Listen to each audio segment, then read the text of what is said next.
Bonjour et bienvenue dans cette nouvelle vidéo du blog des livres pour changer de vie, dans laquelle je vais vous donner 10 raisons pour lesquelles vous ne devriez pas être salarié et plutôt créer votre entreprise. Donc mon propos, ça va être de vous montrer, d'argumenter sur le fait que être employé, c'est vraiment pas la chose la plus idéale. Et qu'il y a vraiment beaucoup de choses à gagner à créer son entreprise, à créer son propre business, à se lancer dans l'aventure, malgré les risques que ça comporte. Donc pour ceux qui ne me connaîtraient pas rapidement, donc je suis Olivier Roland, j'ai aujourd'hui 28 ans, j'ai créé mon entreprise à 19 ans, une entreprise dans les services informatiques. Donc c'est une aventure que j'ai tentée très tôt. Je sais de quoi je parle. J'ai pris à l'époque beaucoup de risques. Et cette expérience et aussi cette envie d'entreprendre, cet esprit d'entrepreneur que je vais essayer de partager avec vous aujourd'hui. Alors la première raison, eh bien, c'est tout simplement l'argent. Alors si vous aimez pas l'argent, si pour vous c'est vraiment quelque chose qui est tout en bas de vos priorités et que vous êtes salarié, bah tant mieux.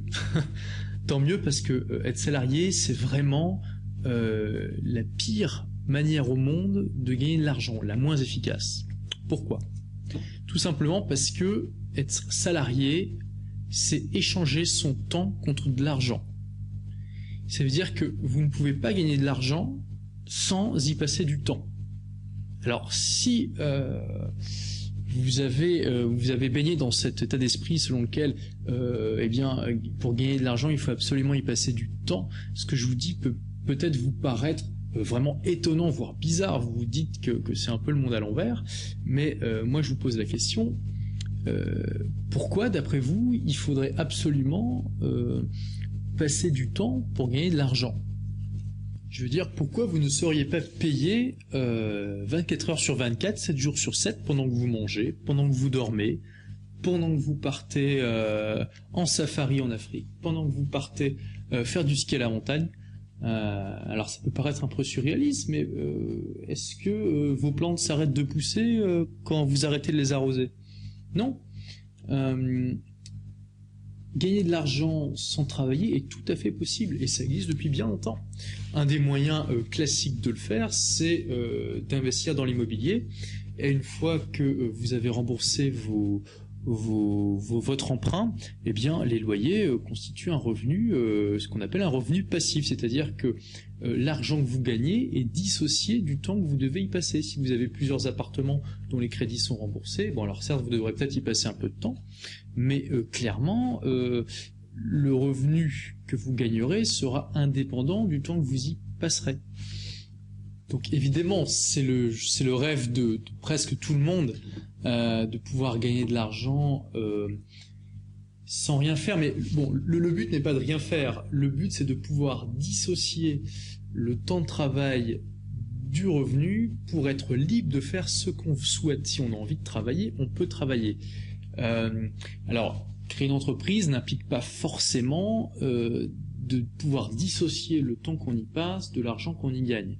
Au contraire, il y a beaucoup de créateurs d'entreprises qui ont une approche qui est biaisée à la base, c'est-à-dire que c'est l'approche que j'ai eue moi d'ailleurs quand j'ai créé mon entreprise, c'est que ils ont une approche technicienne de l'entreprise, c'est-à-dire que ils conçoivent leur entreprise comme leur job, comme leur boulot, ce qui fait qu'au final ils répètent dans leur entreprise le modèle de travail salarié qu'ils ont vécu avant, c'est-à-dire que ils vendent par exemple des heures, des prestations où ils n'ont pas créé un système suffisamment autonome qui peut se passer d'eux pour qu'ils puissent diminuer leurs horaires de travail ou faire une pause, ce qui fait qu'il y a beaucoup de chefs d'entreprise et de créateurs d'entreprise qui ont des semaines de travail absolument énormes, des fois ça dépasse les 70 heures, hein, et pour un revenu qui en termes de revenus horaires est parfois inférieur à celui d'un salarié qui a beaucoup moins de responsabilités. Néanmoins, clairement, créer son entreprise et être à la tête d'une entreprise offre beaucoup plus de possibilités de dissocier son temps de travail de ses revenus que le travail salarié. Clairement, quand on est salarié, c'est quasiment mission impossible, sauf à trouver des sources de revenus extérieures à son travail. Mais quand on est chef d'entreprise, on est libre de pouvoir créer un système, un business, donc de ne pas avoir une approche technicienne, c'est-à-dire de concevoir, de créer son entreprise pour se créer un métier, mais de créer une entreprise pour créer un business autonome qui tourne plus ou moins sans nous. Le plus ou le moins dépend évidemment des contraintes et aussi de la volonté du chef d'entreprise. Et ainsi, nous sommes beaucoup plus libres de disposer, de créer une source de revenus qui nous évite d'être obligés de travailler. Et c'est là toute l'importance finalement. C'est que, selon moi, on ne peut pas vivre une vie pleinement libre si on ne dispose pas d'une source de revenus qui nous permet de faire ce qu'on veut. C'est-à-dire qu'à partir du moment où on est obligé de travailler pour pouvoir vivre, quelque part, il y a une restriction fondamentale à notre liberté d'être humain. Car ce qui est clair, c'est que pour nous, êtres humains, à la vie si brève, si limitée dans l'immensité de l'univers, c'est que notre temps est vraiment très précieux. Et comme notre temps est ce que nous avons d'ailleurs de plus précieux, d'ailleurs le temps ne peut pas se mettre en banque, il peut pas s'économiser, il peut pas s'empiler dans un coin en attendant d'être utilisé. Tout temps non utilisé, du temps perdu. Et comme notre temps est ce que nous avons de plus précieux, nous ne devrions pas l'échanger contre de l'argent en dessous d'un taux très très avantageux. Et définitivement, le travail salarié n'est pas un échange de temps contre de l'argent avantageux. Donc si notre temps est si précieux, le fait d'être obligé de consacrer une grande partie à une obligation, à un travail que nous sommes obligés de faire pour vivre, eh bien forcément nous enlève une bonne partie de notre vie. Alors certains pourraient me dire oui, mais bon, on peut être passionné par ce qu'on fait, on peut être passionné par son travail. Alors oui, moi je veux bien, mais clairement dans les entreprises que j'ai l'occasion de visiter, et j'ai l'occasion d'en visiter de nombreuses grâce à mon travail, j'ai vraiment pas l'impression que la majorité des gens sont passionnés par ce qu'ils font. Clairement, je pense que la plupart des personnes travaillent parce qu'il faut bien vivre, il faut bien payer le loyer, il faut bien payer la nourriture, l'éducation des enfants, etc. Clairement, il y a vraiment des personnes qui sont passionnées par leur métier et qui l'apprécient, mais je pense que c'est vraiment l'exception. Et que la majorité des personnes ne sont pas du tout passionnées par leur métier. Et quand bien même elles le seraient, est-ce qu'il y a beaucoup de personnes qui sont passionnées par la même chose pendant 30 ou 40 ans ? Je ne pense pas. Alors oui, il y a des possibilités d'évolution quand on est employé, ça dépend de beaucoup de choses, de l'entreprise, de la position qu'on occupe, de l'ambition qu'on a, mais clairement... bon là je diverge un peu, mais quand on est une entreprise, on a beaucoup plus de possibilités de changer, de briser la routine, de s'embarquer dans des aventures excitantes que lorsqu'on est employé. Et également, de quoi vous rêvez la nuit? Est-ce que vous rêvez de votre travail ou d'autre chose? Je pense que disposer d'une source de revenus qui ne nécessite pas de travail, ou en tout cas nécessite un travail minime, permet dans la majorité des cas aux personnes qui en bénéficient de pouvoir explorer à fond ce qu'elles sont vraiment, de pouvoir s'épanouir beaucoup plus complètement et de pouvoir apporter une plus grande contribution au monde, tout simplement parce que comme elles n'ont plus d'obligation de travailler, elles vont se lancer à corps perdu dans ce qui les passionne, et souvent ce qui nous passionne, c'est les domaines dans lesquels nous sommes les meilleurs et dans lesquels nous avons le plus de choses à apporter. Et je prendrai deux exemples qui sont deux personnages que j'admire, qui sont Voltaire et Beaumarchais, qui ont vécu à peu près à la même époque au XVIIIe siècle. Et Voltaire et Beaumarchais sont des personnes qui ont construit une immense fortune, l'un en spéculant et l'autre en faisant du commerce. Et clairement, je ne pense pas qu'ils auraient pu apporter tout ce qu'ils ont apporté à la fois à la littérature française, à la philosophie, à la Révolution française, à la philosophie des Lumières, etc., s'ils n'avaient pas été libérés de cette obligation de travailler. Et je pense qu'il y a de nombreux exemples comme ça d'écrivains, d'artistes et d'autres personnages d'importance qui ont trouvé un moment le moyen de se libérer de cette obligation de travailler et qui, à partir de ce moment-là, ont pu vraiment apporter au maximum leur contribution au monde. Et cette contribution est beaucoup plus importante que tout ce qu'ils auraient pu faire dans un travail classique. Donc voilà pour la première raison. Alors, néanmoins, si vous créez votre entreprise, soyez très attentif au fait de créer un business et non pas votre job, au fait de créer un système et de travailler non pas dans votre entreprise mais pour votre entreprise. Donc pour approfondir toutes ces notions de temps, d'argent, de système, je vous encourage à lire 3 livres. Le premier, c'est De la brièveté de la vie de Sénèque. Donc Sénèque, ce livre a presque 2000 ans, mais il n'a pas perdu une ride. Vous pourrez d'ailleurs, Sénèque était à la fois un grand philosophe stoïcien et en même temps l'un des personnages les plus riches de Rome à son époque, ce qui l'empêchait pas d'avoir une philosophie de vie qui était absolument pas matérialiste, mais il envisageait l'argent comme un moyen de libérer son temps et de pouvoir vivre plus pleinement. Donc De la brièveté de la vie, qui est lisible gratuitement sur internet. Il vous suffit de taper ces mots, donc De la brièveté de la vie, dans Google, et vous tomberez immédiatement sur le livre en question. La semaine de 4 heures de Timothy Ferriss, qui s'inspire fortement du stoïcisme pour expliquer pourquoi il est important de dissocier le temps qu'on passe de l'argent qu'on gagne, et qui vous donne différentes pistes pour y parvenir: la création de business automatisé, la délégation, très important, et quoi faire de son temps une fois qu'on l'a reconquis. Et puis The E-Myth, excusez mon accent, donc qui est un livre non traduit en français, donc un livre en anglais qui présente de manière extrêmement pertinente le piège dans lequel s'enfoncent de nombreux créateurs d'entreprises, qui est le fait qu'ils abordent leur entreprise de manière technicienne, en se disant voilà, j'ai les compétences, j'ai ces compétences-là techniques, du coup je peux faire un bon chef d'entreprise. Et le problème, c'est que c'est pas vrai. Une entreprise, c'est différent d'un métier. Et si vous voulez pouvoir dissocier l'argent que vous gagnez du temps que vous passez, vous devez vraiment avoir une approche d'entrepreneur, de chef d'entreprise, et concevoir votre société comme un business, donc comme un système à part entière. Vous pourrez retrouver tous les livres que je cite dans ce podcast, un lien vers tous ces livres dans l'article qui est associé sur mon blog des livres pour changer de vie. Alors la deuxième raison pour laquelle vous ne devriez pas avoir d'emploi mais plutôt créer votre entreprise, c'est tout simplement que si vous êtes salarié, eh bien vous contribuez à créer, à bâtir le rêve de quelqu'un d'autre.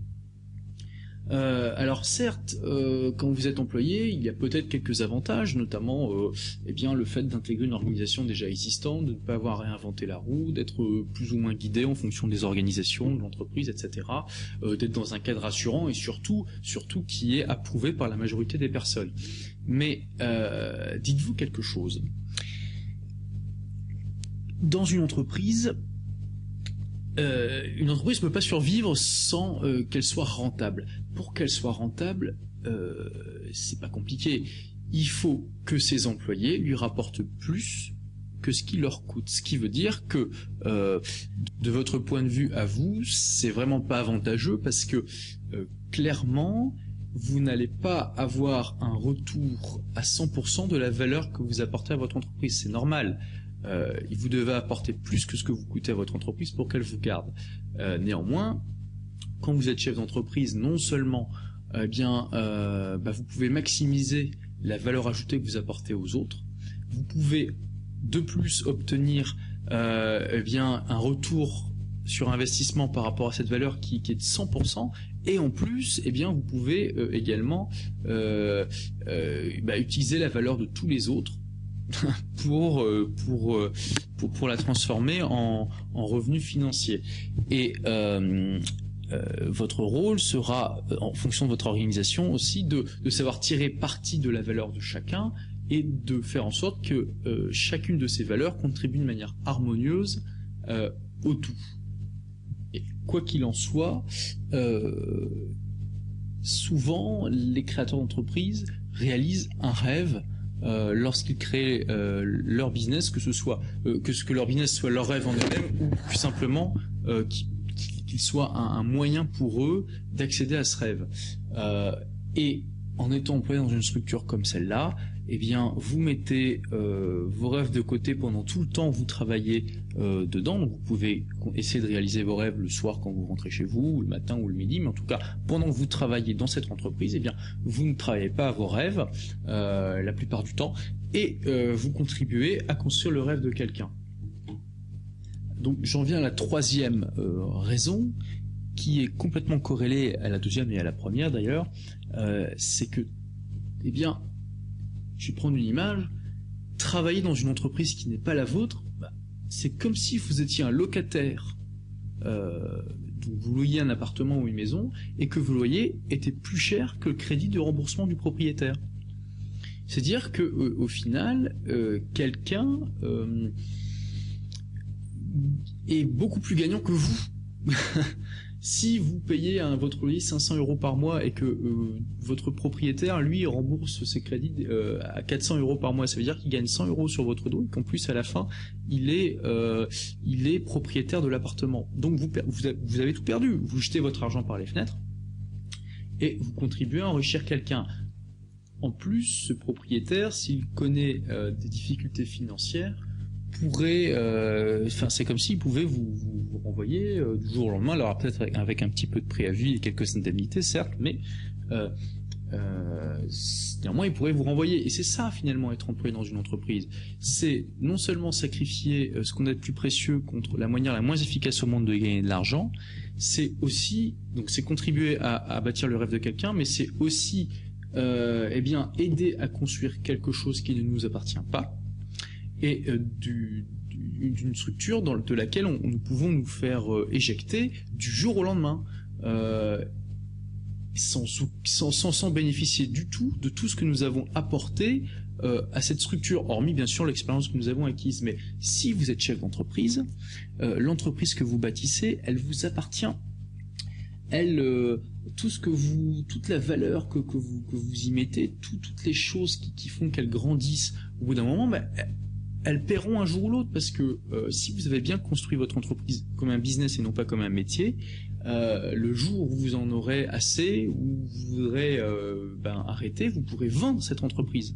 Tout comme vous pouvez vendre un appartement qui vous appartient, alors que si vous êtes locataire, vous n'avez absolument rien, votre argent est jeté par les fenêtres. Donc, être créateur d'entreprise, ça permet en plus donc de la source de revenus que nous créons et qui dans l'idéal est dissociée de notre temps de travail, de construire quelque chose qui se capitalise et que nous pouvons revendre plus tard. Et là vraiment le salarié est perdant sur tous les tableaux.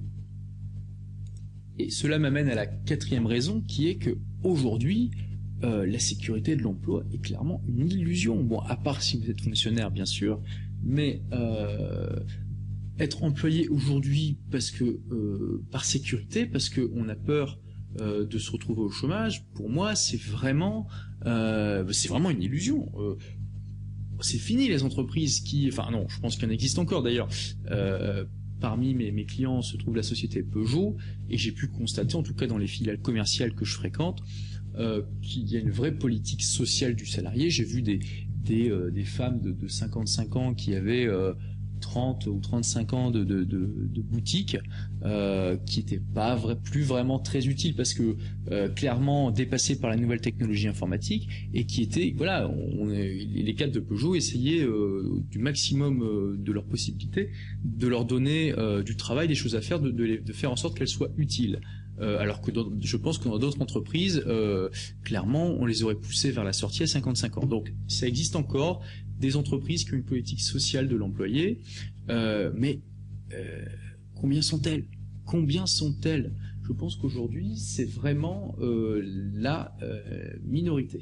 Et quand bien même, étant donné le contexte économique qui est toujours incertain, nous ne sommes jamais sûrs de ne pas nous retrouver sur le bord de la route à un moment parce que l'entreprise connaît des difficultés. Et ce qui est clair, c'est que quand une entreprise connaît des difficultés financières, les employés sont un des moyens privilégiés de réaliser des économies. Donc c'est-à-dire que les entreprises procèdent à des licenciements. D'ailleurs, ce qui est bien logique, si l'activité diminue, ils ont besoin de moins de personnes et ça représente des coûts et des charges qui sont inutiles.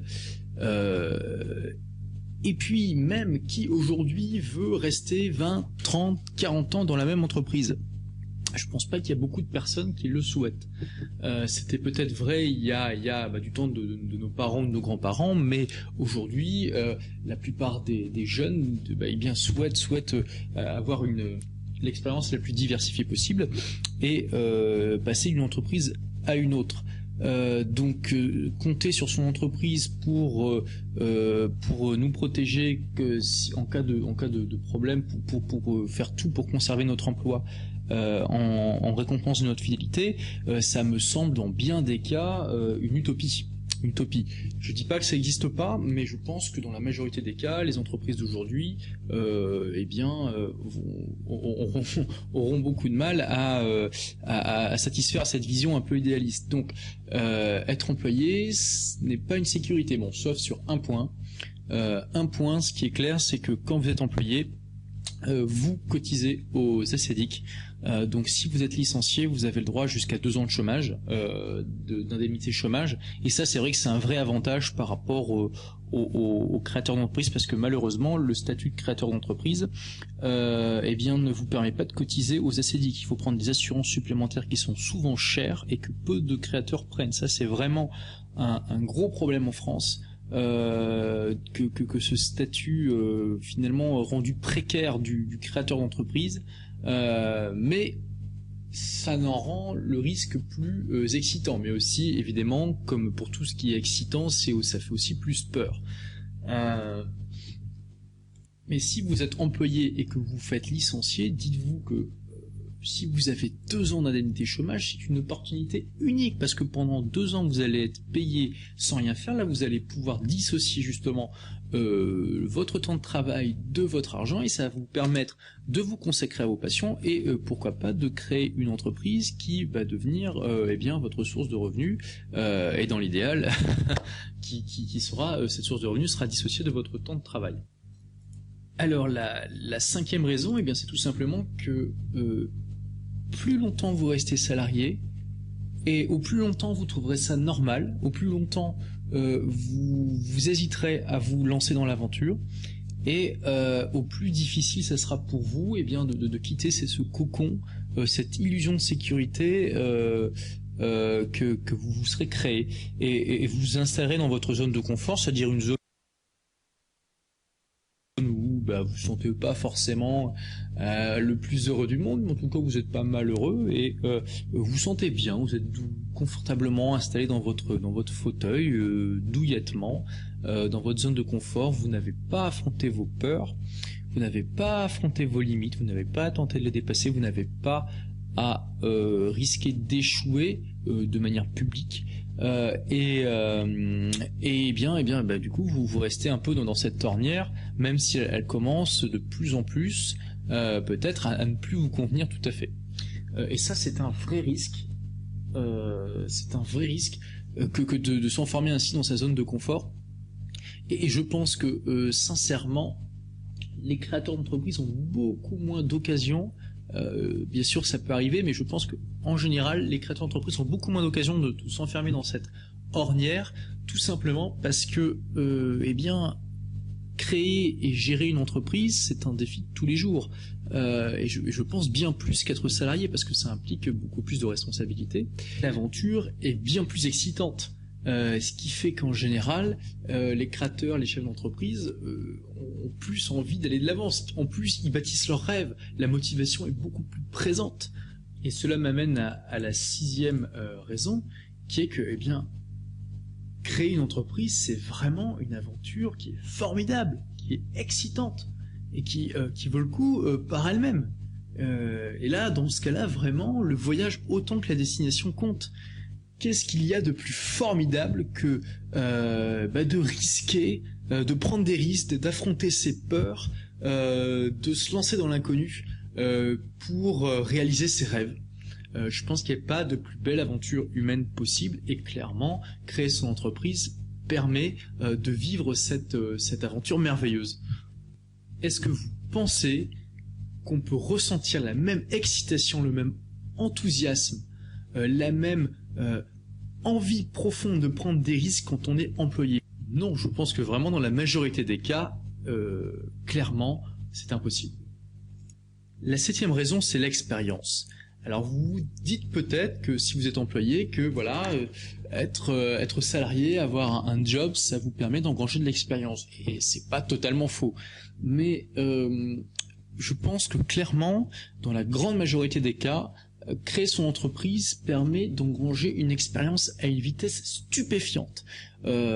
Et surtout une expérience qui est extrêmement variée, extrêmement gratifiante et extrêmement utile pour la suite, et beaucoup plus que quand on est employé, tout simplement parce que quand on crée une entreprise, eh bien souvent il faut être au feu et au moulin, on a l'occasion de rencontrer énormément de personnes intéressantes, de se former à de nombreuses choses qui vont nous être utiles immédiatement. En tout cas, quand on va se former, on va être à l'écoute et se demander comment on va faire pour appliquer ça dans notre démarche de création d'entreprise. Et voilà, on a l'occasion de s'investir dans un projet qui nous tient vraiment à cœur, dans lequel on va mettre toutes ses tripes, toute son âme. Et qu'est-ce qu'il y a de mieux qu'une motivation aussi puissante pour apprendre? Souvent, le principal frein à l'apprentissage, c'est tout simplement que au fond nous n'avons pas envie, ou nous n'en avons pas envie suffisamment. Et quand nous créons notre entreprise, nous avons envie de réussir, parce que clairement, si on se contentait d'être passif, on ne créait pas cette entreprise. Créer une entreprise, c'est vraiment avoir une démarche proactive, aller au-delà des contraintes. Et dans l'écrasante majorité des cas, ça requiert vraiment une motivation extraordinaire. Et cette motivation va être le moteur de notre apprentissage, de notre dépassement de nous-mêmes et du fait que nous nous ouvrons à de nouveaux horizons. Bien plus que quand on est employé. Souvent, quand on est employé, notre expérience finalement s'accumule beaucoup plus lentement, et notre horizon est beaucoup plus limité. Le 8e point, que j'ai déjà en partie évoqué tout à l'heure, mais sur lequel j'insiste, c'est le fait que être salarié, ça implique vraiment un renoncement à une certaine forme de liberté, à une partie de notre liberté, et un renoncement à notre indépendance. Si vous travaillez sous les ordres d'un patron que vous n'appréciez pas, pour différentes raisons, eh bien, ça peut devenir une vraie torture, une vraie souffrance. Et moi, j'ai vu chez certains de mes clients, des employés qui étaient vraiment en relation conflictuelle avec leur employeur, mais qui n'osaient pas quitter leur travail pour tout un tas de raisons, mais la plupart du temps c'est parce qu'ils avaient peur de ne pas retrouver d'emploi, et qui vivaient une véritable torture mentale tous les jours, et c'était vraiment comme d'aller au goulag quand ils se levaient le matin, qu'ils devaient aller au travail. Et j'ai vu une salariée vivre un calvaire, être stressée du matin au soir, et elle a fini par développer un cancer dont les médecins ont dit qu'en général sa principale cause est le stress. Et moi je ne serais pas étonné qu'il y ait une relation de cause à effet entre ce cancer et les conditions de travail épouvantables dans lesquelles elle travaillait. Et souvent je pense que être employé trop longtemps implique cette forme d'enfermement, cette forme de c'est comme si au fur et à mesure il y avait une cage qui se construisait autour de vous, mais vous la voyez pas parce que elle se construit vraiment lentement, petit à petit. C'est une sorte de prison, mais cette prison elle est mentale, et pourtant elle a autant d'effets qu'une prison physique sur votre bien-être et votre bonheur. Et créer son entreprise, diriger une entreprise, c'est vraiment une forme d'indépendance et de liberté qui est extrêmement appréciable. Alors évidemment, les chefs d'entreprise, les créateurs d'entreprise ont leur forme de contrainte. La plupart du temps, elle vient de leurs clients d'ailleurs. Ils sont pas libres de faire absolument ce qu'ils veulent, mais il est clair qu'ils disposent de plus de liberté que leurs employés, et notamment s'ils le peuvent, ils peuvent s'octroyer des augmentations quand ils le souhaitent, alors que clairement ce n'est pas le cas du salarié. Si l'entreprise peut se permettre d'augmenter un salarié, c'est pas pour autant qu'elle va le faire. Alors que si le chef d'entreprise peut le faire, il va sans doute être plus incliné à le faire lui-même, ce qui est tout à fait logique, puisque il récupère en quelque sorte les fruits de sa prise de risque, les fruits de sa démarche proactive et de son travail.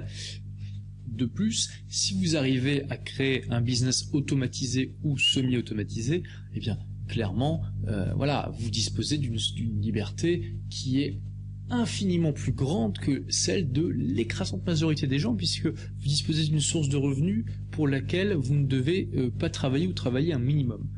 Et là, évidemment, ça vous ouvre des portes, des possibilités qui sont absolument infinies. Imaginez, ne serait-ce que quelques secondes, tout ce que vous pourriez faire si vous n'aviez plus besoin de travailler pour vivre. La 9e raison, c'est tout simplement mon propre exemple. J'ai créé mon entreprise à 19 ans, c'était en juillet 2000. J'étais absolument sans aucune expérience. Je n'avais aucun diplôme, j'aime bien dire que j'ai bac-2 puisque j'ai arrêté l'école après une première littéraire. Et je me suis lancé la fleur au fusil. J'étais un adolescent boutonneux, introverti, qui était mal dans sa peau et qui connaissait absolument rien à la vie. Rien du tout.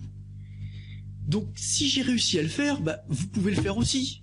J'ai eu l'occasion de faire différentes présentations et conférences dans des facs, des universités, des écoles, où je disais aux étudiants, voilà, regardez, moi je suis l'exemple vivant qu'on peut réussir à créer une entreprise, alors que vraiment on n'a pas tous les atouts de son côté. Alors vous avez un diplôme, vous êtes plus mature, vous avez beaucoup plus de chances que moi de réussir si vous créez votre entreprise. Donc c'est normal que vous ayez peur, et effectivement il y a une prise de risque, il n'y a aucune garantie que vous puissiez réussir, mais au moins si vous échouez, pour toutes les raisons que je vous ai données, vous échouerez pour quelque chose qui a de la gueule, parce que vous échouerez en essayant de réaliser un rêve qui vous tient à cœur, vous échouerez en engrangeant une expérience absolument fantastique. Vous échouerez en essayant d'échapper à un système aliénant et conformiste qui malheureusement est la norme de notre société. Et ça, je trouve que vraiment c'est un échec qui vaut la peine d'être vécu. Parce que là, clairement, le voyage comptera plus que la destination. Si vous échouez, d'ailleurs, l'expérience que vous engrangerez vous permettra sans doute de rebondir et de partir vers de nouvelles aventures en créant d'autres entreprises. Et il y a beaucoup d'entrepreneurs qui ont beaucoup de succès, qui ont commencé par échouer et parfois par échouer de manière vraiment retentissante. Mais dites-vous que si un adolescent qui venait à peine de quitter une première littéraire, pas très sociable, mal dans sa peau, qui n'avait pas d'argent. Bon, j'ai emprunté, à l'époque c'était en francs, j'ai emprunté 25 000 francs à ma famille, j'ai pris mon bâton de pèlerin, j'ai appelé tout le monde et j'ai réuni cette somme. Et tout le reste, à l'époque j'ai créé mon entreprise avec 100 000 francs, donc j'avais besoin de 75 000 francs supplémentaires. C'était une entreprise de service, donc il n'y avait pas besoin d'un investissement très fort. Eh bien, je l'ai obtenu en convainquant le banquier et investisseur du bien fondé de mon entreprise. Si un jeune adolescent qui vraiment n'avait pas l'air crédible du tout peut réussir à faire ça, mais vous pouvez le faire. Il y a le seul obstacle qui vous empêche de vous lancer dans l'aventure, c'est des obstacles d'ordre mental. Ça ne veut pas dire qu'il n'y a pas de contraintes, qu'il n'y a pas de difficultés, mais avec le bon état d'esprit, les obstacles deviennent des contraintes, c'est-à-dire que des murs infranchissables deviennent juste des passages étroits qui sont difficiles à passer, mais qui sont excitants et intéressants à passer, et que vous êtes motivé à passer parce que, eh bien, derrière, il y a la vallée luxuriante qui vous attend, la vallée luxuriante de vos rêves. Et enfin, la 10e raison pour laquelle vous ne devriez pas être salarié, c'est tout simplement que malgré tout ce que je viens de vous dire, il y aura toujours beaucoup plus de salariés que de créateurs et de chefs d'entreprise. Déjà, même parmi tous ceux qui écouteront ce podcast, beaucoup se diront peut-être oui, il a raison, mais n'agiront pas. La plupart des personnes n'agissent pas. Et il y aura toujours des milliers et des milliers de possibilités de créer des business et des entreprises et d'embaucher des personnes dans ces entreprises qui contribueront à réaliser vos rêves. Et comme toujours, eh bien, il y aura des gens qui sauront prendre plus de risques que la moyenne, qui sauront ne pas avoir peur de s'échapper du conformisme et qui tenteront, qui risqueront tous les dangers pour pouvoir accomplir leurs rêves. Alors, je vais récapituler donc les 10 raisons pour lesquelles vous ne devriez pas être salarié. Alors, donc, première raison, le travail salarié, c'est la manière la moins efficace au monde de gagner de l'argent. Et notre temps étant ce que nous avons le plus précieux, nous ne devrions pas l'échanger contre de l'argent en dessous d'un taux très avantageux, ce que n'est pas le travail salarié. La deuxième raison, c'est que le travail salarié, ça contribue à réaliser le rêve de quelqu'un d'autre. La troisième raison, c'est que travailler dans une entreprise qui n'est pas la nôtre, c'est la même chose qu'être un locataire, dont les loyers sont plus chers que le crédit de remboursement du propriétaire. Donc on est perdant sur tous les tableaux. La quatrième raison, c'est que la sécurité de l'emploi, c'est aujourd'hui largement une illusion. La cinquième raison, c'est que si vous restez trop longtemps salarié, vous risquez de vous habituer à ce statut, de vous créer une zone de confort dans laquelle vous ne pourrez pas vous échapper, ou alors très difficilement. La sixième raison, c'est que créer une entreprise, c'est une aventure absolument formidable. La septième raison, c'est que être créateur d'entreprise, ça permet d'engranger une vitesse stupéfiante, une expérience extrêmement variée, et de rencontrer un nombre incalculable de personnes enrichissantes. C'est qu'être salarié, ça implique de renoncer vraiment à une part de sa liberté, une part de son indépendance. Et parfois, de devoir subir des patrons, des chefs que on ne peut pas supporter et de vivre dans un environnement stressant duquel on ne peut pas s'échapper à cause de cette zone de confort qu'on s'est créée. La neuvième raison, c'est que j'ai réussi à créer une entreprise à 19 ans alors que je ne connaissais rien à la vie, je n'avais aucune expérience, aucun diplôme, aucun réseau relationnel. Si j'ai pu le faire, vous pouvez le faire aussi.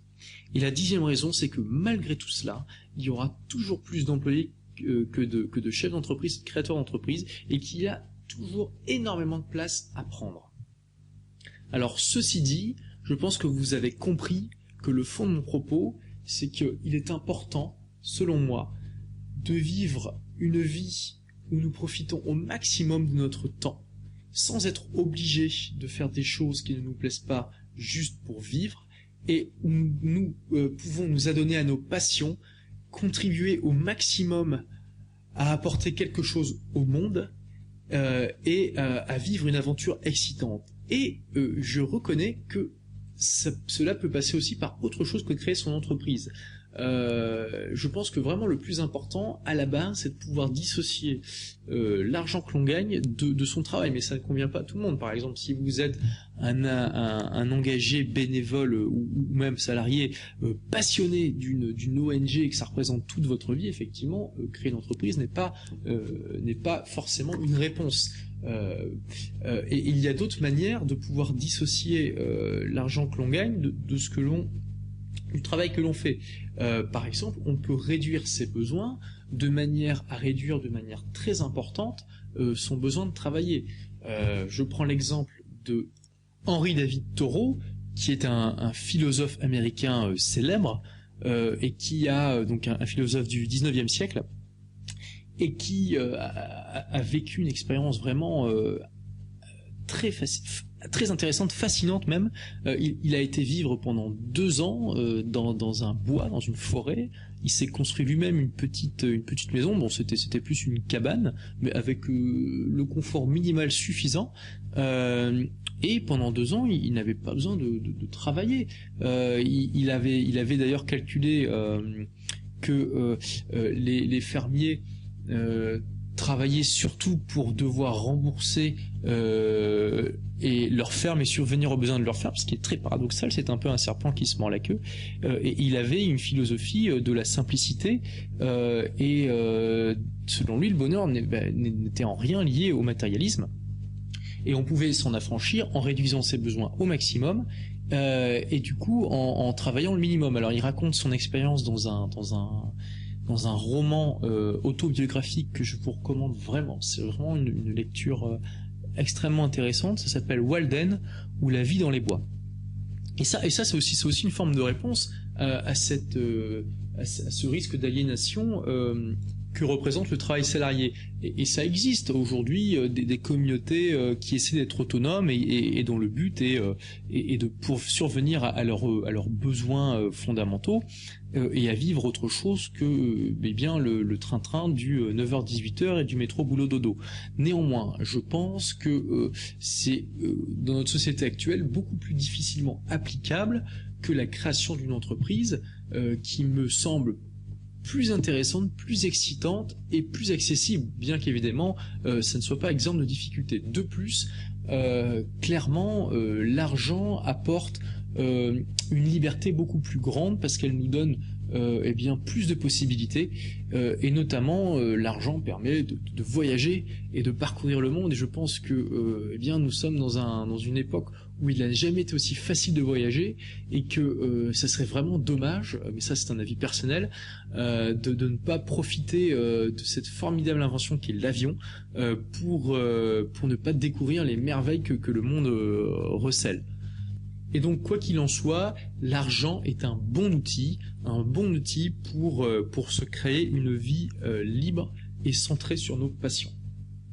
Alors, pour vous remercier d'avoir écouté jusqu'au bout, je vais vous donner une 11e raison bonus en quelque sorte, c'est que aujourd'hui, il n'a jamais été aussi facile et aussi peu coûteux de créer une entreprise grâce à Internet. Internet, en effet, permet beaucoup plus facilement de faire des études de marché, de créer un business automatisé qui fonctionne à coût très réduit et presque, mais on aura toujours besoin d'humains, mais presque sans humains, tout simplement parce qu'une grande partie de certains business sur Internet peuvent être automatisés, gérés par des ordinateurs. Je vais vous donner un exemple de business quasiment complètement automatisé que vous pouvez tenter de créer demain pour des coûts absolument dérisoires. Ça vous demandera juste un peu de temps. Imaginons que vous soyez expert dans un domaine et je pense que la plupart des personnes sont expertes dans un domaine et la plupart du temps ne le savent pas. Clairement, si vous êtes passionné par quelque chose et que ça vous intéresse depuis longtemps, ça peut être n'importe quoi, il y a de fortes chances que vous ayez beaucoup plus de connaissances sur ce sujet précis que 90 à 95% de la population. Et rien que ce fait-là fait de vous un expert. Si dans ce domaine-là, vous avez des connaissances qui font que vous pouvez répondre à des questions ou à des interrogations, des problèmes qui se posent à d'autres personnes qui n'ont pas vos connaissances, voici un modèle de business très simple. Vous lancez un blog ou un site internet sur lequel vous écrivez des articles qui sont en relation avec ce problème, ces besoins, et avec le domaine sur lequel vous êtes passionné et sur lequel vous avez plus de connaissances que la majorité des gens. Et vous créez un e-book, donc c'est un livre mais au format PDF, dans un format téléchargeable, et vous le vendez sur ce site. Vous pouvez le vendre 15, 20, 30, 40 euros, ça dépend de ce qui est de la valeur qu'apporte votre livre et surtout du prix qui est prêt à payer vos clients, sont prêts à payer vos clients, votre marché. Et c'est un business model qui peut être complètement automatisé. Imaginez que demain vous ayez un site sur lequel vous proposez un e-book qui répond à des questions qui se posent couramment. Des gens vont l'acheter. Et ce qui est formidable aujourd'hui avec la puissance d'Internet, c'est que vous vendiez 10 e-books par mois ou 10 000, eh bien les coûts de distribution sont quasiment les mêmes. Il y a 20 ans, pour distribuer 10 livres ou 10 000, c'était absolument pas les mêmes coûts. Il fallait déjà les imprimer, il fallait les envoyer dans les différentes librairies, ça engendrait des coûts d'impression, de stockage, de distribution et peut-être de publicité absolument énormes. Aujourd'hui, que vous distribuez 10 ou 10 000 e-books, ça vous demande un investissement légèrement supérieur dans un serveur internet, mais clairement ce sont des coûts absolument dérisoires par rapport aux bénéfices que vous pouvez en retirer. Alors il y aura toujours des coûts peut-être en termes de design, de production et de publicité, mais ils sont infiniment moindres que tout ce que vous pouviez avoir comme coût auparavant. Et ça, ce que je vous donne là comme exemple de business automatisé sur Internet, c'est qu'un exemple parmi des dizaines et des dizaines. Aujourd'hui, Internet est encore un vaste Far West, un vaste Eldorado où il y a énormément de place à prendre. Et surtout en France, où vraiment le marché français est encore loin d'être aussi mature que celui anglo-saxon. N'importe qui peut se lancer demain avec une idée sur Internet et en ayant un budget très réduit. Donc je vous encourage vraiment à réfléchir là-dessus et à vous demander, peut-être pour commencer, est-ce que vous n'avez pas une passion qui vous a amené à développer des connaissances, des compétences dans un domaine précis que la majorité des gens n'ont pas? Et est-ce que ces connaissances et compétences ne peuvent pas se monnayer parce qu'elles répondent à des questions que d'autres personnes se posent? Voilà, merci d'avoir regardé cette vidéo. Si vous l'avez aimé, pensez à cliquer sur j'aime en dessous dans YouTube et éventuellement à la partager sur Facebook, sur Twitter. Pour retrouver d'autres vidéos ainsi que des chroniques de livres exceptionnels, de livres qui changent la vie, eh bien, je vous donne rendez-vous sur mon blog des livres pour changer de vie. Il vous suffit de taper des livres pour changer de vie dans Google et vous tomberez facilement dessus. Vous pouvez aussi cliquer dans le lien qui se trouve juste en dessous de cette vidéo. Merci encore d'avoir regardé cette vidéo jusqu'au bout. J'espère qu'elle vous aura redonné plein d'idées, qu'elle vous aura convaincu qu'il est préférable de créer son entreprise plutôt que d'être salarié. Et je vous dis à très bientôt pour de nouvelles aventures.